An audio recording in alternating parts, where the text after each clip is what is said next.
Welcome back to Tales of Chemistry. Today we are going to discuss coordination compounds, part 1. Mainly here, we are just getting introduced to coordination compounds. This is a totally new branch that we are going to study. So let us find out what are these coordination compounds. All of us are familiar with compounds of the type NaCl or MgCl2 or ZnCl2, etc. These are all called simple salts, or we call them normal salts. Now, two or more such normal salt solutions, if mixed in a fixed proportion and then allowed to evaporate, I repeat, salt solutions are mixed together in a particular proportion and then they are allowed to evaporate, we get two kinds of salts. The products are of two kinds. One is called double salt and the other one is coordination compound.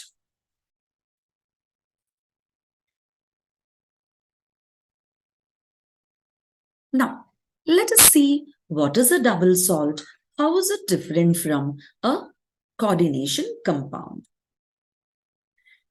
One example for double salt, which I can give you now based on our syllabus, is in practical chemistry, we are using this particular substance. It's called FAS, ferrous ammonium sulfate, which is FeSO4 NH4 twice SO4 dot 6H2O.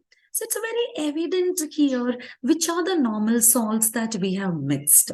We have mixed ferrous sulfate solution with ammonium sulfate solution and then it is allowed to evaporate. When you do this, you are getting FAS, ferrous ammonium sulfate, or in other words, this is called Morse salt. So this is how Morse salt is prepared. Now, the features, the speciality of double salt or Morse salt here is, this will retain its identity only in the solid state. Let me write the point. It retains its identity only in the solid state.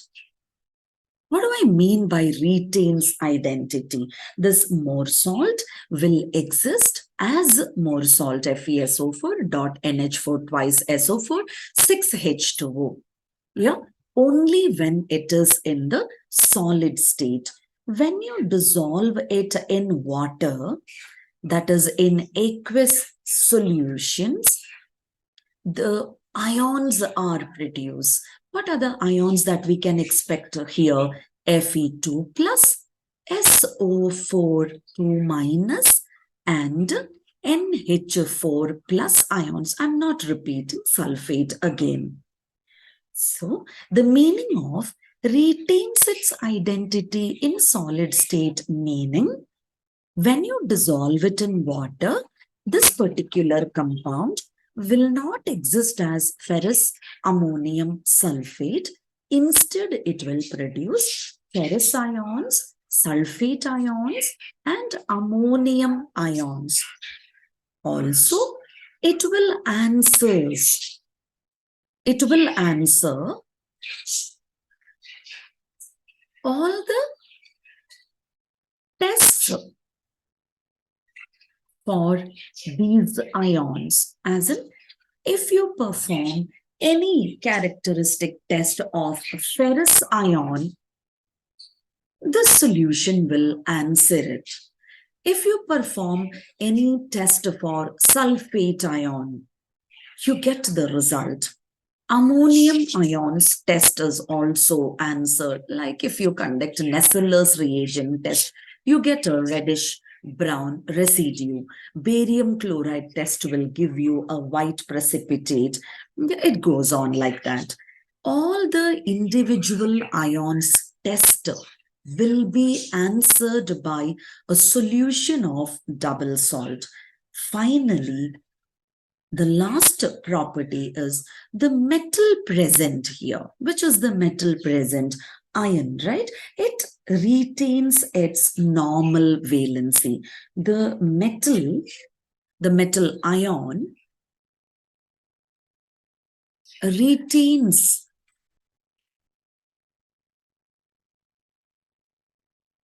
its normal valency. As in, here you have mixed ferrous solution. Ferrous sulfate is what you have mixed with ammonium sulfate. So in the double salt also, Fe will remain as Fe2 plus itself. There's no change that is going to happen to the valency of the metal. So once again, double salts are prepared by mixing two normal salt solutions together, allowing the solution to evaporate.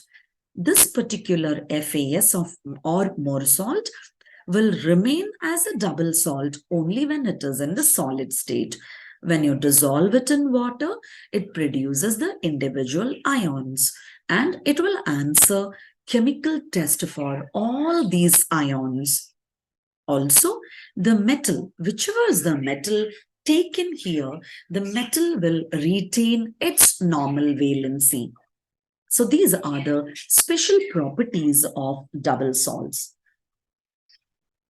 The next category of compound or salt is coordination compound. Coordination compounds are also called complex salts. Normal salt, double salt, complex salt. Method of preparation remains the same. You will have to prepare salt solutions separately, mix them, allow them to evaporate. You're getting coordination compounds. Let us begin with an example. One example for coordination compound is K4 FeCN6. Now, this is obtained by mixing KCN solution with FeCN twice solution, ferrous cyanide and potassium cyanide, but your result is K4FeCN6. This is example. Now, when you dissolve this in water, you are getting K plus ions, in fact, 4 K plus ions, and FeCN6 4 minus ion. Now, compare this with double salt.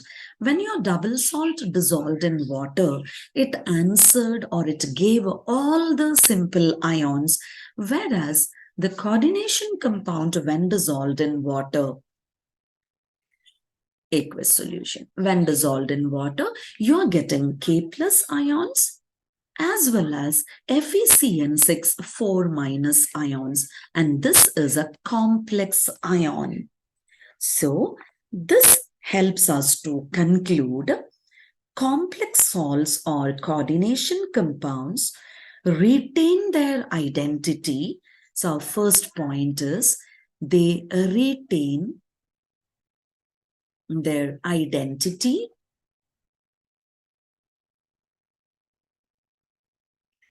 they retain their identity in solid as well as in liquid state, aqueous state.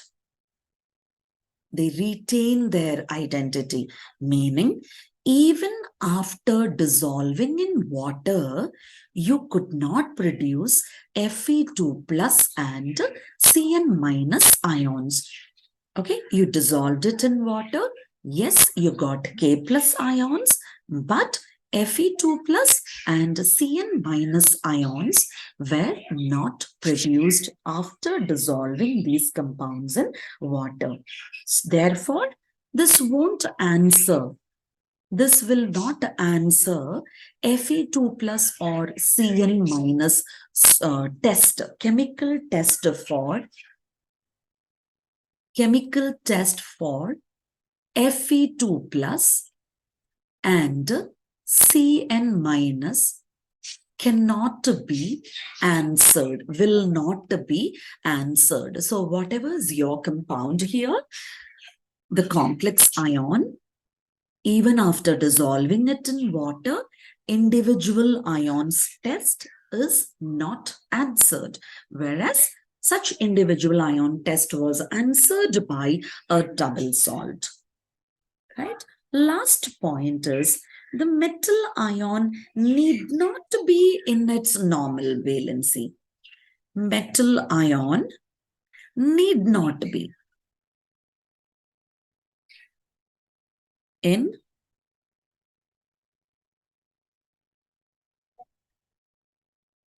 its normal valency. Now, there is a 2-mark question possible in ISC so as to differentiate between double salt and coordination compound. So you need to ideally draw 2 columns, and in the first column, you can start giving an example under each, right? And then point number 1, the double salt retains its identity only in solid state, whereas coordination compound retains its identity both in the solid and in the aqueous state.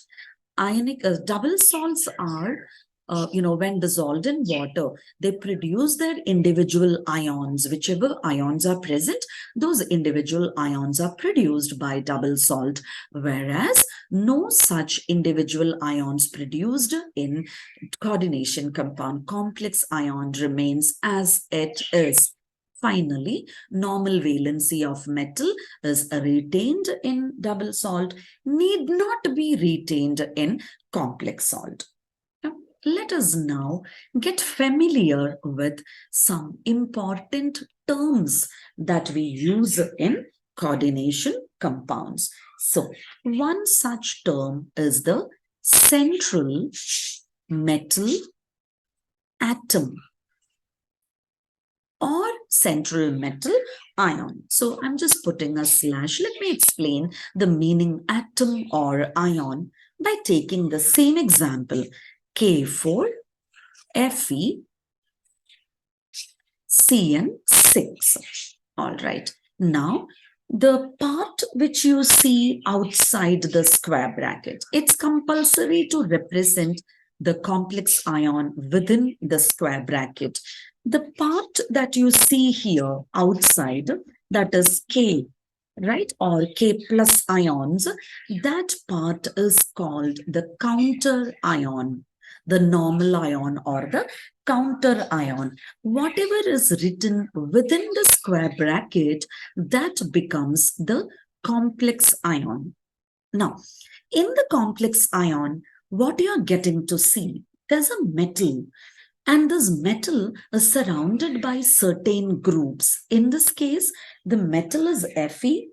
Fe is surrounded by a lot of exactly 6 cyanide groups. So, the metal atom or the metal ion, the reason to use atom or ion is Fe can be remaining just as Fe atom, or it can be ferrous or ferric, or it can be any ion.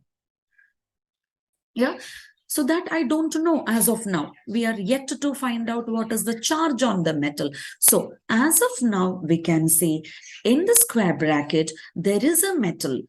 It can be a metal atom or it can be ion, but it is surrounded by a number of groups. So the metal atom or ion, which is surrounded by a number of groups, they are called, or it is called, the central metal atom. Another important feature here is the central metal atom is always a transition metal. The reason is this transition, the central metal has to receive electrons from those groups that surround the central metal.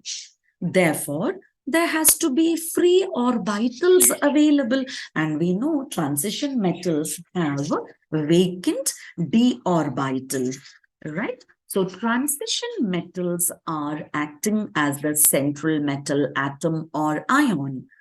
That is because of the availability of vacant orbitals. Then, moving on, the central metal atom or ion is also called a Lewis acid.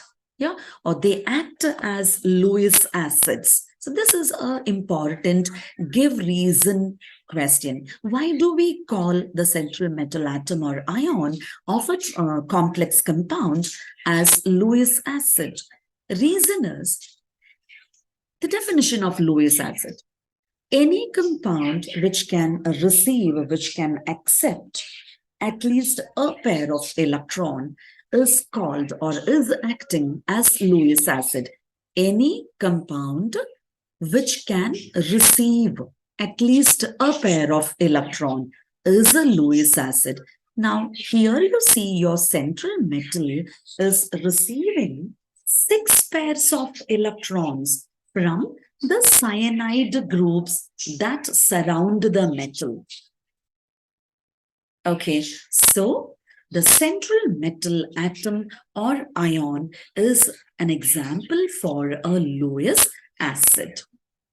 Moving on, the second term that we need to study is ligands.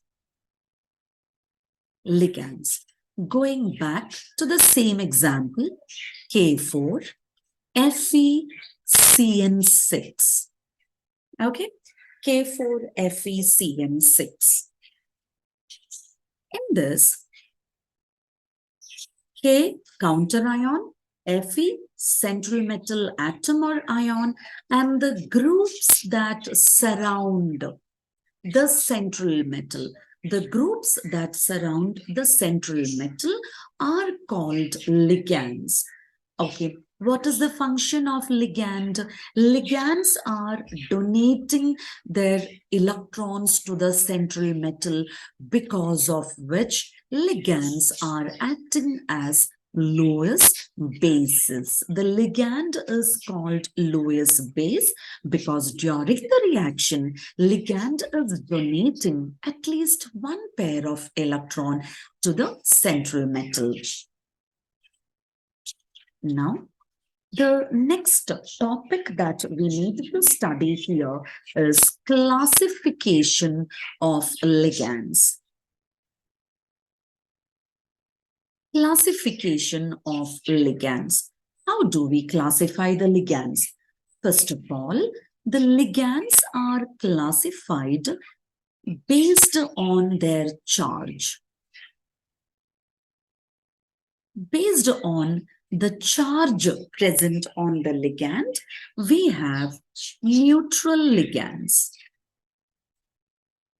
Neutral ligands, they don't have any charge on them. They are completely neutral. They contain no charge. They contain no charge. Example for neutral ligands. So here, along with the example, I will be introducing the names of the ligands as well. First one is H2O. Yeah, it's not called water anymore when it is a ligand. It is called aqua. The lone pair of electron on oxygen is used to donate to the central metal. Lone pair of electron on oxygen is donated to the central metal. Another neutral ligand is NH3, which is called AMMINA, amine. Then we have carbonyl. In carbonyl, there is a lone pair of electron on oxygen. This is called carbonyl. And one more example which I want to give you is C5 5H5N. Not so frequently used. There is a lone pair of electron on nitrogen. Okay, this is called pyridine. Okay, so pyridine is not a common one, but aqua, amine, carbonyl, these are very frequently used ligands. Used as in the examples that we are going to discuss, we will find H2O, NH3 and carbonyl ligands under neutral ligands very frequently. Now, second classification is negatively charged ligands or anionic ligands. Anionic ligands or negatively charged ligands. So, as the term indicates, the ligand will carry a negative charge. Cl minus, Br minus, I minus, OH minus, Cn minus. Yeah, so these are all examples. CH3COO minus. These are some common examples for negatively charged ligands. Cl minus, as a ligand, its name is chlorido, or you can even call it chloro. Now, bromido, Br minus is bromido or bromo. Then iodido, or you can call it iodo. Hydroxido or hydroxo. Cn minus, cyanido or cyano. CH3COO minus is acetato. Now, whatever it is, these ligands contain a negative charge. So obviously, the negative charge or this pair of electron, which is represented as a charge now, that pair of electron is donated to the central metal. All right. Now, the third classification is positively charged ligands or cationic ligands. Cationic ligands.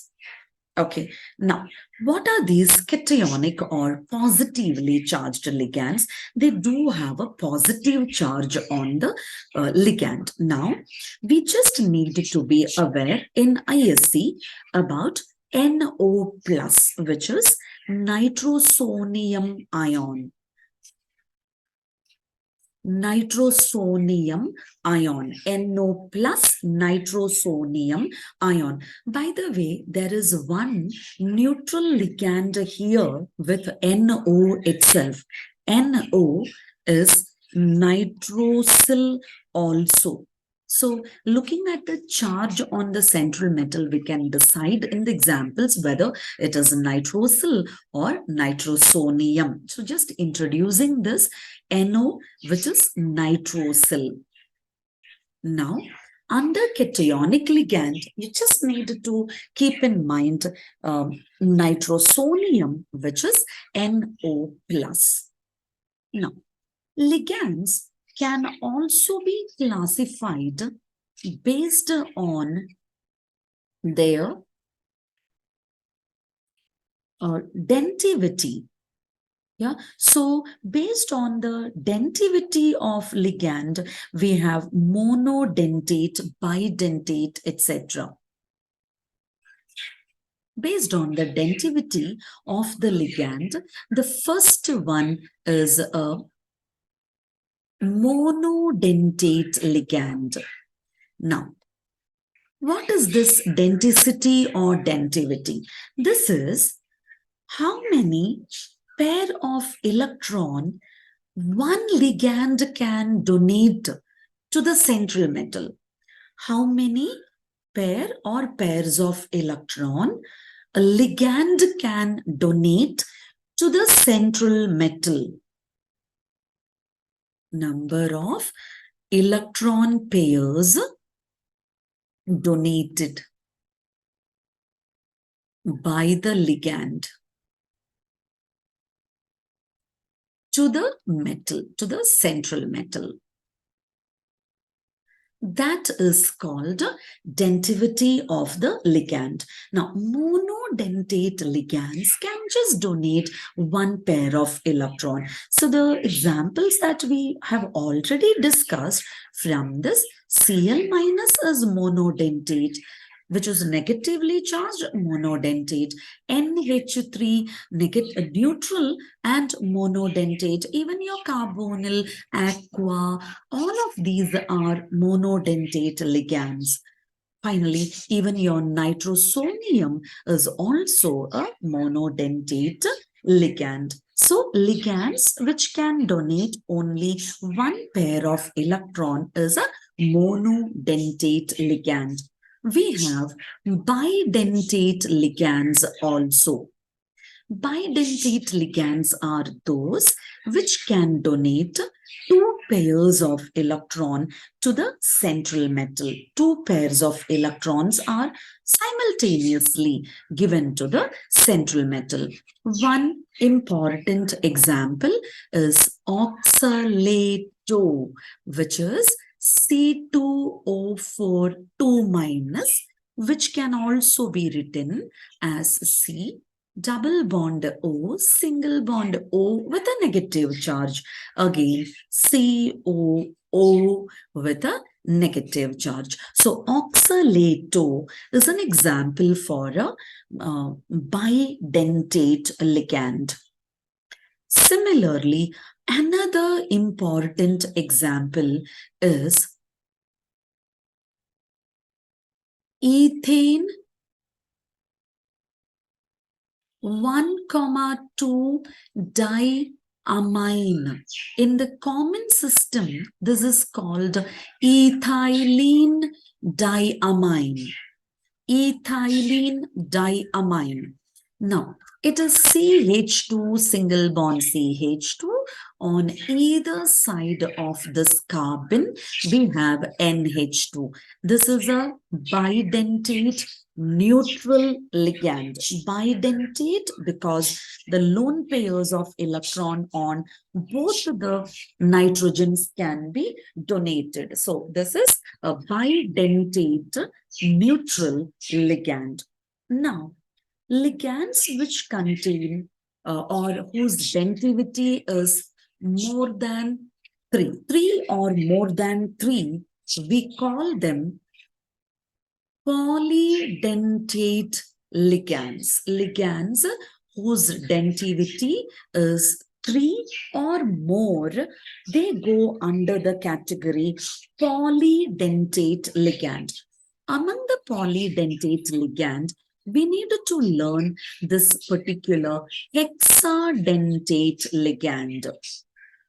And its name is EDTA. There are 4 terms in the name.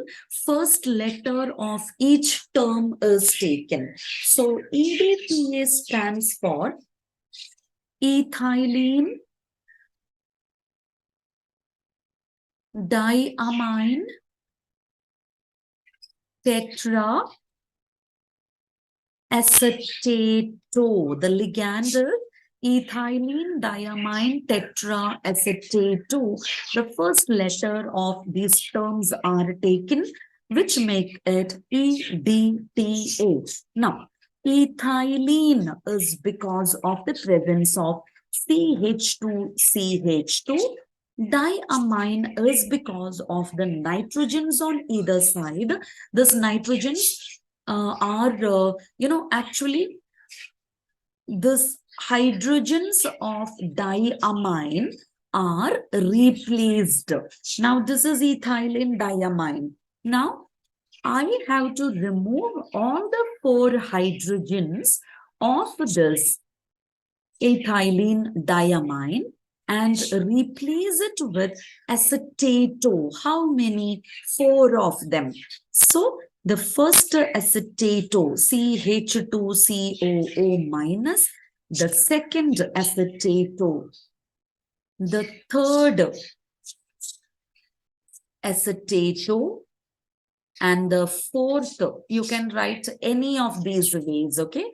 So just wanted to show you, you can write it as CH2 this way, or you can show that nitrogen is getting connected to C. Does not make any difference. Both ways your answer is correct. Now, how is this hexadentate? See here, lone pairs, the negative charges. How many negative charges are there? Totally, you have 4 negative charges. Also, here you have lone pairs of electron. There are lone pairs of electron.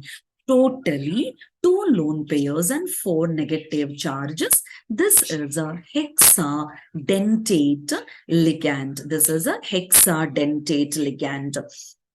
Now, what is the charge on the ligand? 1, 2, 3, 4. Yeah, charge is 4 minus, but the dentivity is 6. So that is classification regarding polydentate ligand. This can be a question. Write the structure and explain the denticity of EDTA. Okay, now, so we started from number 3, classification of ligands. Next term is, that's a 4th term that we need to discuss.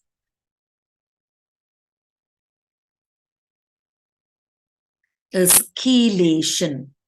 Chelation and its relation with dentivity or denticity.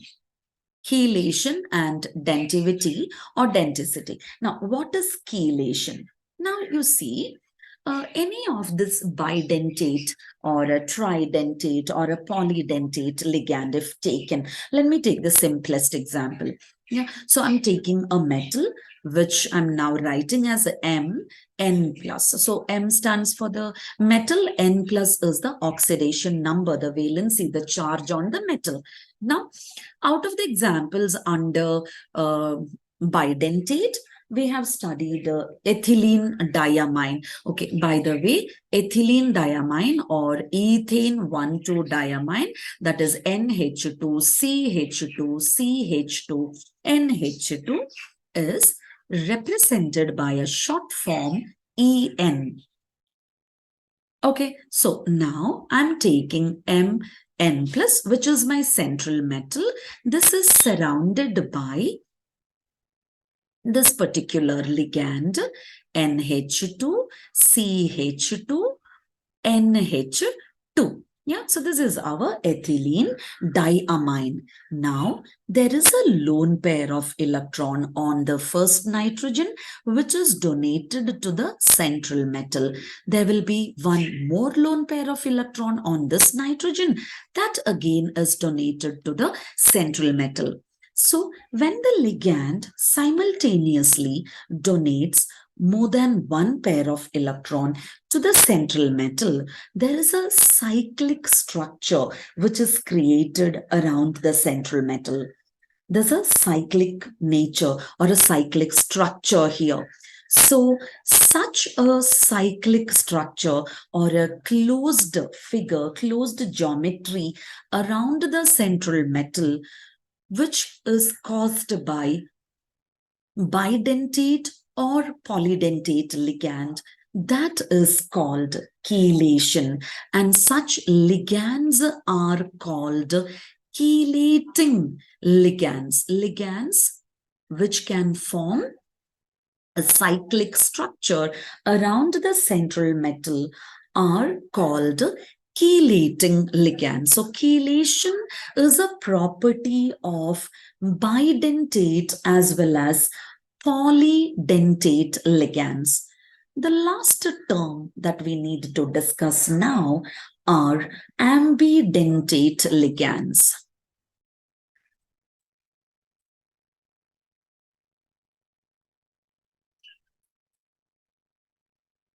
Now, what are these ambidents or ambidentate ligands? Now, this ambidentate ligand will be donating just a pair of electron to the central metal, but there will be two possible donor site. There are two possible ways this ligand can donate its electron to the central metal. So it is a monodentate ligand, which can donate just a pair of electron, but through more than one site. Meaning, consider this NO2 minus. Okay, this NO2 minus can donate the lone pair of electron of nitrogen. There is a double bond and a dative bond. It can donate the lone pair of electron of nitrogen, okay, and bond to the central metal. Or it can also, the same NO2 can also be written as NO with a minus charge and a double bond O. It can donate the negative charge of oxygen also. Now, I mean to say here, same NO2 minus can donate a pair of electron to the central metal through nitrogen or through oxygen. When it donates electrons through nitrogen, the ligand's name is nitrite 2N. And when it donates electron through oxygen, then we call it nitrite 2O. Okay, so cyanide and isocyanide are other examples. CN, okay, and NC. Fine. If carbon is connected, carbon is connected to the central metal, they are called, the ligand is called cyanido. But if nitrogen is connected to the central metal, it is called isocyanide. So even cyanido and isocyanide are examples for ambident or ambidentate ligands. That's all in this video. Stay tuned for more videos. Thank you.